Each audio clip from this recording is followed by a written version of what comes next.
오늘 우리에게 주신 기록된 하나님의 말씀은 빌립보서 1장 22절에서 30절 말씀입니다. 제가 봉독하겠습니다. 그러나 만일 육신으로 사는 이것이 내 일의 열매일진데 무엇을 택해야 하는지 나는 알지 못하노라.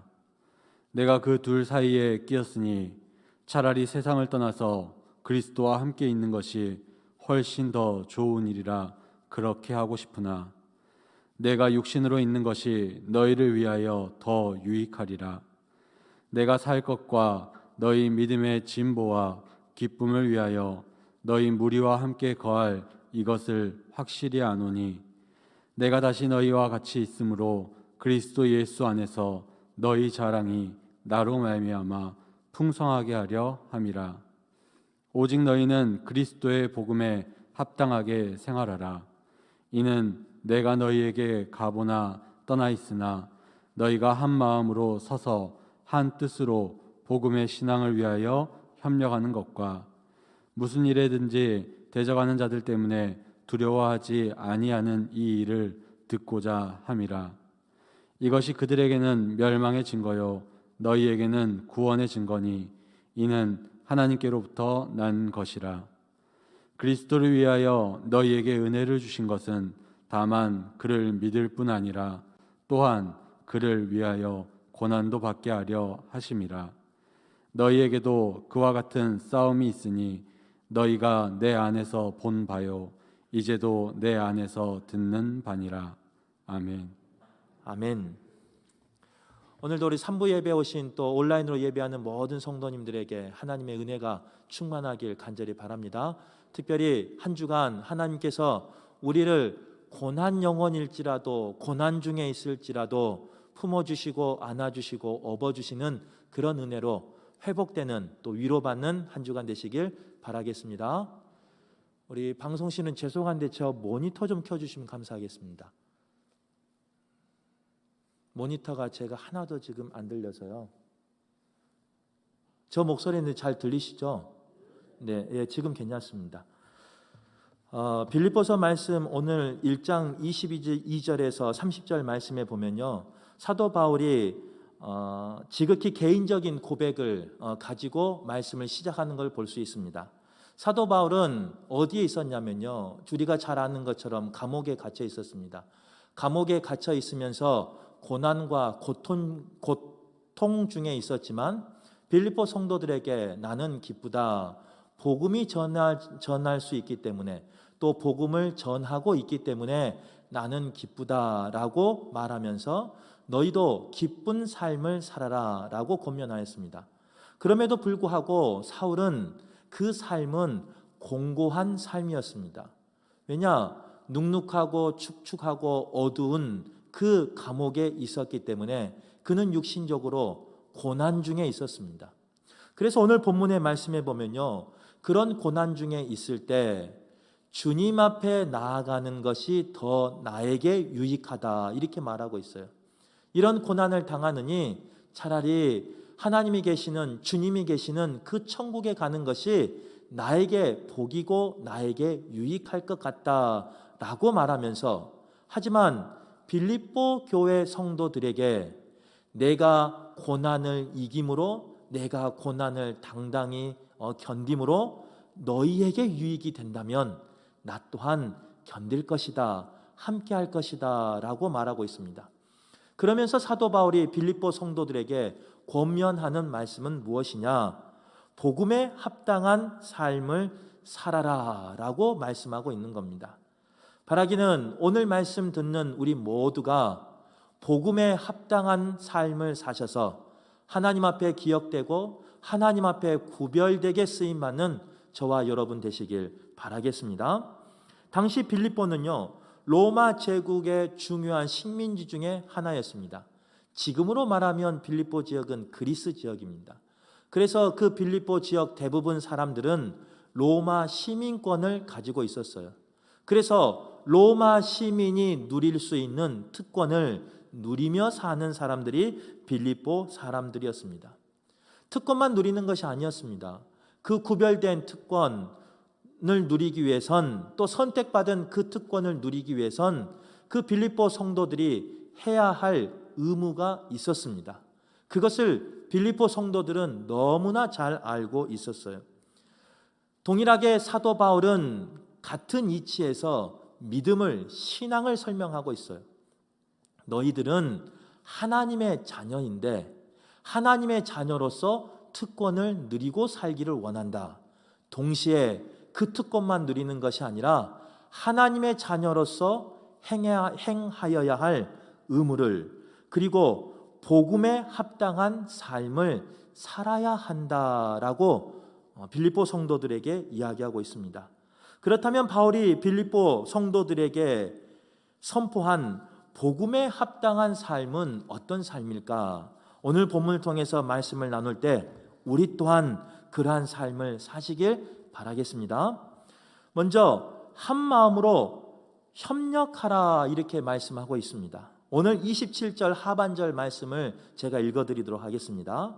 한 마음으로 서서 한 뜻으로 복음의 신앙을 위하여 협력하는 자가 되라 이렇게 말하고 있습니다. 먼저 여기서 첫 부분에 보면요, 한 마음으로 서서 이 말씀을 해석할 때는 어떻게 해석해야 되느냐? 로마 군대 전투 방식을 조금 이해하면 잘 이해할 수 있습니다. 로마 군대는요, 그 전투를 수행할 때 큰 방패로 일렬로 섭니다. 그리고 그 방패를 연결하고 서서 그 자리를 사수합니다. 적군이 나에게 활을 쏘아도, 적군이 나에게 창으로, 칼로 찌르고 베어도 그 자리를, 큰 방패를 협력하여 연합하여 그 자리를 지킵니다. 그리고 지휘관의 명령에 따라서 전열이 흐트러지지 아니하고 한 걸음 한 걸음 전진해 나가면서 그들의 땅을 전쟁에서 승리로 이끄는 것이 바로 로마 군대의 전투 방식입니다. 적들이 돌진해 와도 명령이 떨어지기 전까지는 전열을 흐트리지 아니하는 그 전술, 그 자리에서 그 자리를 지켜내는, 서서 지켜내는 그 전술을 말하는 거예요. 그런데 이 전술을 펼칠 때는요, 개인기가 필요 없어요. 개인의 힘이나 능력이 필요한 게 아니에요. 이 전술에서 가장 중요한 것은 개인의 힘이나 어떤 능력보다는 마음을 같이 하는, 한 마음을 가지고 그 자리를 지키는, 서 있는 모습이 중요합니다. 버티는 것이 중요하다는 거예요. 내가 옳다고 믿는 대로 살아가는 것이 아니라 자기 생각과 신념을 깨트리고 다른 사람과 합력하고 연합하는 것을 말합니다. 마음에 들면 같이 하고 마음에 들지 않으면 같이 하지 않는 것을 말하는 게 아니에요. 전장에서는요, 전열이 깨져버리면, 흐트러져 버리면 깨진 사람만 죽는 게 아니에요. 나만 죽는 게 아니에요. 전열에서 튀어나간 그 사람만 죽는 게 아니에요. 나도 죽지만 나와 함께 전쟁터에 나간 전우들도 죽습니다. 그 전우들도 죽는 데서 끝나는 것이 아니라 그 전쟁에서 지면요, 내가 지키고 싶었던 가족도 죽거나 아니면 노예로 팔려가 버리는 일이 생기곤 합니다. 그러기에 오늘 말씀은 문자 그대로 해석할 수 있어요. 승리하기 위해선 한 마음을 가지고 서 있는 거예요. 같은 마음을 가지고 화살이 날라와도, 창검이 나를 찔러도 그 자리를 버티며 서 있는 거예요. 여러분, 화살이 날라오는데 그 죽음이 내 앞에 있는데, 죽음의 사선 앞에 서 있는데 떨지 않고 설 수 있겠습니까? 진영을 흐트러지지 않고 내 자리를 사수할 수 있겠습니까? 그것은 어려운 거예요. 하지만 승리하기 위해선, 이기기 위해선 담대함과 동시에 그 자리를 사수하는 게 필요하다는 거예요. 우리 교회도 그런 교회가 됐으면 좋겠습니다. 때로는 나의 마음, 나의 생각, 나의 뜻이 있지만 하나님 앞에 쓰임 받기 위해선 나의 개인기보다는 연합하여 한 마음을 가지고 그 자리를 지켜서 하나님의 나라를 세워가는데 쓰임 받는 저와 여러분 되기를 간절히 바라겠습니다. 두 번째로 보면요, 한 뜻으로 복음의 신앙을 위하여 협력하는 것이라고 이렇게 말하고 있어요. 여기서 한 뜻으로 협력하는 것은 뭐냐? 우리가 생각할 때 달란트를 가지고 있는 운동선수나 그리고 오케스트라를 생각하면 됩니다. 우리가 잘 아는 축구를 예를 들면요, 축구는 여러 선수가 모여서 한 팀을 이룹니다. 그리고 그 여러 선수는요, 각자의 포지션이 있고 그 포지션에 합당한 기술을 요한다는 거예요. 때로는 자신의 능력, 개인기가 필요한 것이 바로 한 팀을 이루지만 그 팀의 구성원의 필요 요소라는 거예요. 운동 경기만 그런 게 아닙니다. 오케스트라도 마찬가지예요. 음악도 마찬가지예요. 각자가 들고 있는 악기가 틀리지만 또 그 악기에 따라 요구하는 기술이 틀리지만 어떤 사람은 손가락으로, 어떤 사람은 입으로, 어떤 사람은 팔로, 어떤 사람은 몸으로 음악을 하지만, 움직이지만 중요한 것은 그 사람의 각자의 모습 속에서 자신의 그 달란트로 최선을 다할 때 아름다운 하모니를 이룰 수 있는 겁니다. 물론 운동이나 오케스트라는요, 개인기가 중요합니다. 하지만 그 개인기를 사용할 때도 어떤 마음을 가지고 해야 되느냐? 한 뜻으로 협력해야 된다. 오늘 본문은 말하고 있어요. 만약 운동선수가 운동을 하는데 그 팀원 중에 모두 이기기를 원하는 마음으로 경기를 하는데요, 한 명의 선수가 지기를 원하는 거예요. 그래서 지려고 애를 쓰는 거예요. 그러면 그 팀은 이길 수 없어요. 음악도 마찬가지예요. 나만 나서려고, 나만 돋보이려고 다른 사람보다 반박자 앞에 악기를 가지거나 내 목소리를 낸다면 물론 비슷하게 가겠죠. 하지만 그 음악은 하모니를 이루는 아름다운 음악이라고 할 수가 없습니다. 개인기도 중요합니다. 하지만 아름다운 하모니, 경기의 승리를 위해선 한 뜻을 품고 협력하는 것이 필요하다는 거예요. 다른 뜻을 품는 한 사람만 있어도 승리할 수 없고, 다른 뜻을 품는 한 사람이 음악을 하면 좋은 음악을, 좋은 소리를 낼 수 없는 겁니다. 중요한 것은 운동과 음악만 그런 게 아니에요. 우리의 신앙생활도 마찬가지입니다. 교회 공동체도 마찬가지입니다. 다양한 사람들이 모여 있습니다. 생각도 다른 사람이 모여 있고요, 살아온 환경도 다른 사람들이 모여 있습니다. 또 하나님을 경험하였는데 하나님이시지만 경험한 하나님이 틀리기 때문에 다른 하나님을 고백할 때도 있습니다. 그러기에 같은 사건을 가지고 여러 가지로 해석할 수 있어요. 또 같은 사건을 여러 가지로 말할 때가 있습니다. 바로 그것이 교회라는 거예요. 그런데 그 다른 뜻을 가지고 다른 환경에서 다른 경험을 가진 그 신앙의 공동체로 모인 교회가 아름다운 교회가 되려면, 향기 나는 교회가 되려면 어떻게 해야 되느냐? 복음 때문에, 주님 때문에 한 마음으로 서서 지켜야 된다는 거예요. 한 뜻으로 협력하고 연합해야 된다는 거예요. 나의 뜻이 있지만, 나의 의견이 있지만, 나의 주장이 있지만, 나의 경험이 있지만 복음 때문에, 주님 때문에 연합하는 것이 아름다운 교회의 첫 걸음이라는 겁니다. 바라기는 저뿐만 아니라 예배하는 모든 분들이 교회를 세우기 위해 연합하는 데 힘쓰시기를 바라고, 한 마음으로 내 자리를 지키는 데 힘쓰는 그런 성도님들 되시길 간절히 바라겠습니다. 이제 이렇게 말씀을 전하면요, 말씀을 꼭 곡해하신 분이 있습니다. 오해하신 분이 있습니다. 이런저런 문제를 바라볼 때, 그러면 목사님 똑같이 말하라는 겁니까? 똑같이 생각하라는 겁니까? 이렇게 오해하신 분들이 계셔요. 아니에요. 모든 문제를 바라볼 때 똑같이 생각하고 똑같이 말하는 것은요, 불가능한 일입니다. 그리고 그것은 아름다운 화모니를 깨는 이야기입니다.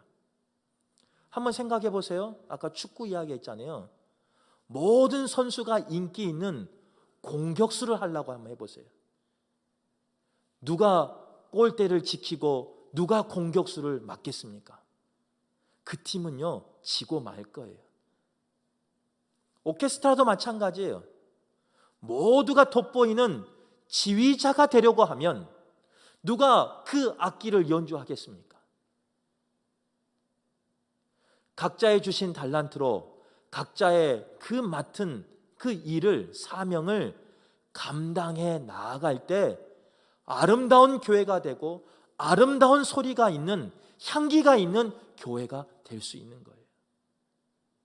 바라기는 각자의 의견을 가지고 경험을 가지고 자신의 자리에서 열심히 주의 나라를 위해서 섬기길 바랍니다. 그러나 그 가운데 여러 가지 일치가 필요하고 연합이 필요할 때는 복음 중심으로, 주님 중심으로 모이며 힘쓰는, 협력하는 우리 교회가 되길 간절히 바라겠습니다. 두 번째로 복음에 합당한 삶은 어떤 삶이냐? 대적자들 때문에 두려워하지 아니하는 삶이라, 이렇게 말하고 있습니다. 오늘 28절 말씀에 보면요, 두려워하다라는 그 단어가 나와요. 원어적인 의미를 살펴보면 어떤 예상치 못한 장애물이나 소리 때문에 제주도에 사는 말을 말하는 거예요. 그 말이 놀라서 도망치는 것을 말한답니다. 그게 두려워하다는 원어적인 의미랍니다. 두려움 때문에 움츠리거나 뒷걸음 치는 것을 말하는 거예요. 당시 빌립보 성도들은 서두에도 이야기한 것처럼요, 로마 시민권을 가지고 있었습니다. 로마 시민권을 가지고 있다는 것은 어떤 특권을 누릴 수 있느냐? 주위에 대적이 있어도, 주위에 적이 있어도 두렵지 아니하는, 두려워할 필요 없는 그런 특권이 있다는 거예요. 왜 그러느냐? 자신들이 위험에 처하거나요, 또한 그 적들이 일어나서 어떤 소요나 어떤 전쟁을 일으키면 로마 군인이 와서 모든 것을 해결한다는 그 믿음이 로마 시민권을 가진 사람에게는 있다는 겁니다. 즉, 로마 시민권만 가지고 있으면 어떤 대적이, 어떤 적군이 나를 치고 우리를 쳐들어와도 군대가 와서 우리를 지킬 것이다 라는 믿음이 있었고, 그런 확신이 있었습니다. 그러기에 빌립보 성도들은요, 빌립보 지방에 있는 사람들은 두려워하지 않았다는 거예요. 적을 두려워하지 않았다는 거예요. 나를 대적하는 사람을 두려워하지 않았다는 거예요. 이러한 문화적인 배경에서 사도 바울은 동일하게 빌립보 성도들에게 복음 때문에 당하는 고난, 복음 때문에 일어나는 대적자들 때문에 두려워하지 말아라 라고 권면하고 있는 거예요. 왜 두려워하지 않느냐? 우리에게는 십자가의 복음의 능력이 있기 때문에 두려워하지 않는 거예요.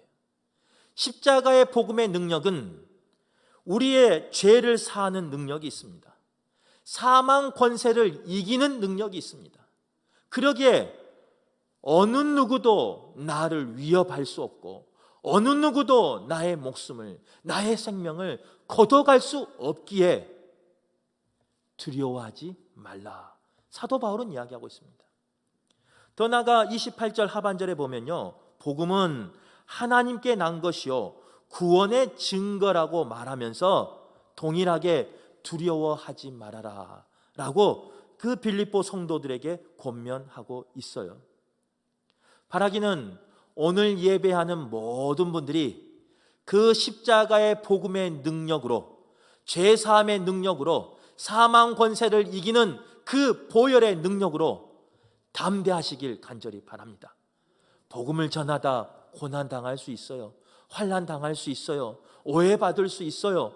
하지만 주님은 사망 권세를 이기시고 그 대적자보다 더 강하시고 그 대적자들로부터 나를 구원하여 주시고 건져 주신다는 그 믿음을 가지고 사시는, 승리하는 저와 여러분 되시길 간절히 바라겠습니다. 또한 두려워하지 말아야 할 이유가 있습니다. 그건 뭐냐? 두려움이라는 그 어두움은요, 하나님의 성전인 나를, 하나님의 자녀인 나를 무너뜨린다는 거예요. 그 두려움은 나를 무너뜨리는 데서 끝나지 않습니다. 내가 무너지면 우리가 무너지는 거예요. 우리가 무너지면 우리 신앙 공동체가 무너지는 거예요. 우리는 매일같이 전쟁터와 같은 삶의 현장에서 살아가고 있습니다. 신앙생활도 영적인 전쟁 가운데 살아가고 있어요. 그런 전쟁터에서 살아갈 때 어떤 사람은요, 싸워보지도 못하고 져버리는 사람이 있어요. 싸우지도 않고 항복해버린 사람이 있어요. 그냥 굴복해버린 사람이 있어요. 어떤 사람인 줄 아세요? 두려움에 찬 사람이 그래요. 민수기 13장 말씀에 보면요, 우리가 잘 아는 이스라엘 백성이 이제 가나안 땅, 그 축복의 땅을 눈앞에 두고 12명의 정탐꾼을 보낸 이야기가 나옵니다. 12명의 정탐꾼이 그 가나안 땅을 40일간 정탐하였습니다. 그리고 돌아와서 보고합니다. 백성들 앞에서. 그런데 그 중에 10명이 뭐라고 보고하느냐? 무서운 보고를 해요. 두려운 이야기를 해요. 그런데 그 무서움과 두려움은 삽시간에, 순간에 이스라엘 백성 마음에 심겨져 버린 거예요. 10명만 두려움에 무너진 게 아니었어요. 그 말을 들은 이스라엘 백성 모두가, 정확히 말하면 여호수아와 갈렙만 빼고 모두가 그 두려움에 무너져 버려요. 그래서 약속의 땅, 가나안 땅, 그 젖과 꿀이 흐르는 축복의 땅이 눈앞에 있음에도 불구하고 그들은 싸워보지도 않고 도망가 버립니다. 무엇 때문에 그랬다고요? 두려움 때문에. 결국 그 두려움 때문에 이스라엘 백성은 40년을 광야를 유리하는 생활합니다. 더 나아가 출애굽한 1세대, 그 두려움에 쌓였던 1세대는 여호수아와 갈렙만 빼고 모두 다 광야에서 죽임을 당합니다. 두려움이 저는 어떻게 보면 두려움 때문에 오는 패배라는 거예요. 한 명의 두려움이 대열을 무너뜨려요. 진영을 무너뜨려요. 그런데 그 무너진 진영이 결국은 우리의 모든 삶을, 우리의 모든 신앙을 패배로 이끌어버린다는 거예요. 바라기는 오늘 예배하는 모든 분들이 그 두려움을 이기시길 바랍니다. 내게 있는 그 두려움을 이기셔서, 내게 있는 그 두려움 가운데 승리하셔서 나로 인하여 가정이 무너진 일이 없기를 바라고 신앙 공동체가 무너지는 일이 없기를 간절히 바라겠습니다. 그리스도인의 삶을 살아가는 빌립보 성도들에게 대적하는 자들이 일어났어요. 복음을 전할 때 대적하는 자들이 일어났어요. 그래서 수많은 핍박과 고난이 닥쳤습니다. 동일하게 우리가 신앙생활을 하다 보면, 또 우리가 복음을 전하는데 열심을 다하다 보면, 그리고 내가 하나님의 뜻대로 살다 보면요, 때로는 내 주위에, 내 삶 가운데 이런 대적자들이 일어날 때가 있습니다. 그런데 오늘 본문은 뭐라고 말하느냐? 그 대적자 때문에 두려워하지 말아라 라고 말씀하고 있는 거예요. 우리 성도의 삶 가운데는 누가 대적자이십니까? 누가 나를 힘들게 합니까? 누가 나를 고난 가운데 몰아넣습니까?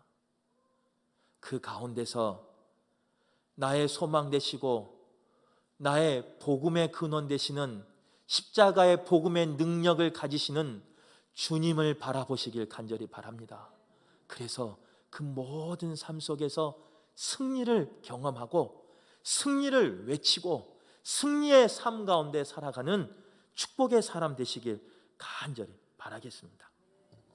세 번째로 복음에 합당한 삶은 어떤 삶이냐?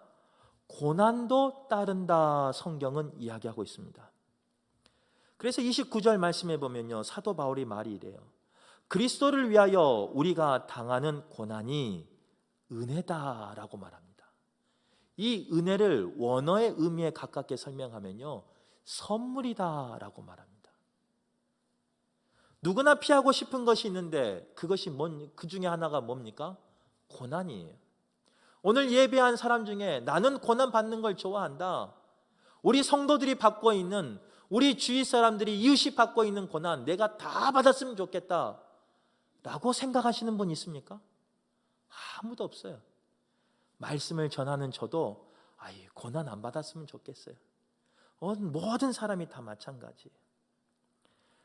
그런데 오늘 말씀에 보면요, 그 고난을 피하고 싶은 게 우리의 사람의 마음인데 감옥에 갇힌 사도 바울이 있습니다. 그리고 고난을 겪고 있는 사도 바울을 바라보게 됩니다.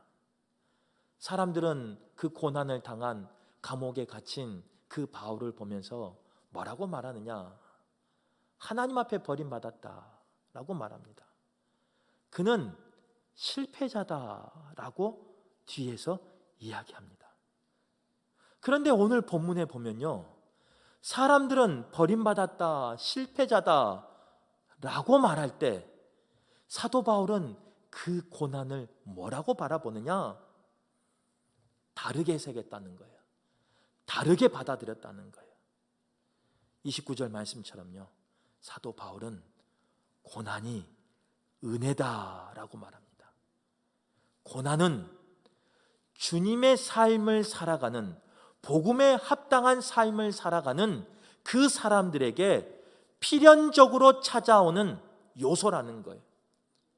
주의 복음을 들고 살아가는 인생 가운데 찾아오는 필수 과목이라는 거예요. 복음 안에서 따라오는 어려움, 고난, 고통은 더 이상 잘못된 것이 아니라 하나님의 선물이요, 하나님의 은혜다라고 고백합니다. 그 이유는 뭐냐면요, 세상은 사람 중심으로 사는 인본주의 사상을 가지고 살아요. 하지만 교회는, 복음은 사람 중심이 아닙니다. 예수 그리스도 중심입니다. 그래서 신본주의예요. 그래서 세상과 싸울 때요, 세상과 대치될 수밖에 없어요. 또한 세상은 불의한 세상이, 어두운 세상이 올 때가 있어요. 하지만 교회는, 성도는 거룩함을 유지해야 돼요. 정결함을 유지해야 돼요. 깨끗해야 돼요. 더러운 세상 가운데 정결함과 거룩함과 깨끗함을 유지하다 보니까요, 고난 당할 때가 있습니다. 너만 깨끗하냐? 너만 잘났냐? 하면서 핍박을 받을 때도 있습니다. 또한 그리스도께서 고난을 받으셨어요. 그러기에 우리는 그 그리스도의 삶을 따라가기 때문에 고난을 받을 수밖에 없어요. 복음의 시작은 모든 것이 다 갖추어져 있는 에덴 동산에서 시작하지 않습니다. 그 기쁜 소식, 죄 사함의 소식, 사망 권세를 이기는 그 복음의 시작은 어딘 줄 아세요? 십자가예요. 멸시와 천대와 조롱이 있었던 그 십자가에서 복음이 시작되는 거예요. 창에 찔리는 고난이 있는, 피 흘림이 있는, 희생이 있는 그 십자가가 바로 복음의 시작이라는 거예요. 그렇기 때문에 복음을 전하기 위해선 그 아픔을, 그 고난을, 그 조롱을, 그 모욕을 견뎌내야 된다는 거예요. 당연히 찾아온다는 거예요. 바라기는 내 삶 가운데 복음에 합당한 삶을 살다, 복음을 전하다 다가오는 고난이 있다면 원망하고 불평하는 것이 아니라 하나님의 은혜임을 고백하는 사도 바울처럼 은혜임을 고백하는, 선물임을 고백하는 저와 여러분 되시길 간절히 바라겠습니다. 아멘 하는데요, 어려워요. 주님을 따르는데 고난 당하면요, 아유, 주님 안 믿고 싶어요. 잠시 쉬었다 믿고 싶어요. 주님을 믿는데도 불구하고 고난이 닥치면요, 원망이 나오는 게 우리의 삶이에요. 하지만 오늘 본문은 뭐라고 말하느냐? 그 고난이 은혜다라고 말하면서, 그 고난이 선물이다 말하면서 우리가 그 고난에서 이기기를 원한다는 거예요. 오늘 예배하는 모든 분들이 어떠한 고난 가운데 있는지 저는 알지 못하지만, 혹 남 모르게 눈물 흘리는 고난이 있다면, 남 모르게 속상한 그런 고난이 있다면, 복음을 전하다 핍박받는 그런 고난이 있다면 오늘 말씀이 위로가 되길 간절히 바랍니다. 주님도 그 고난을 당하시고 부활의 권세를 얻으셨어요. 사도 바울도 그 고난을 당하면서 끝까지 복음을 전하니까 우리에게 이렇게 기억되는 거예요. 우리 모두가 이런 고난이 왔을 때 흔들리며 낙심하며 포기하는 것이 아니라 그 고난을 유연하게, 의연하게 받아들여서 이기는 저와 여러분 되시길 바라겠습니다.